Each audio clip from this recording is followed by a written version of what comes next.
ایک آدمی دو بہت اونچی عمارتوں کے درمیان تنی ہوئی رسی پر چل رہا تھا۔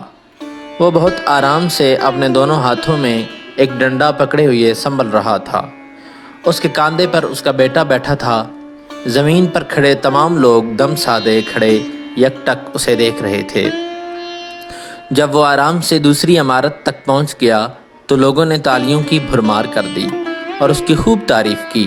اس نے لوگوں کو مسکرا کر دیکھا اور بولا، کیا آپ لوگوں کو یقین ہے میں واپس اسی رسی پر چلتا ہوا دوسری طرف پہنچ جاؤں گا؟ لوگ چلا کر بولے، ہاں ہاں تم کر سکتے ہو۔ اس نے پھر پوچھا، کیا آپ سب کو بھروسہ ہے؟ لوگوں نے کہا، ہاں ہم تم پر شرط لگا سکتے ہیں۔ اس نے کہا، ٹھیک ہے، کیا آپ میں سے کوئی میرے بیٹے کی جگہ میرے کاندھے پر بیٹھے گا؟ میں اسے بحفاظت دوسری طرف لے جاؤں گا۔ اس کی بات سن کر سب کو سکتہ سا ہو گیا، سب خاموش ہو گئے۔ اس بات سے یہ ثابت ہوا کہ یقین الگ چیز ہے اور بھروسہ الگ۔ بھروسہ کرنے کے لیے آپ کو مکمل فنا ہونا پڑتا ہے، اور آج ہم سب میں اسی بھروسے کی کمی ہے۔ ہم اللہ تعالیٰ پر یقین تو رکھتے ہیں لیکن بھروسہ نہیں کر پاتے۔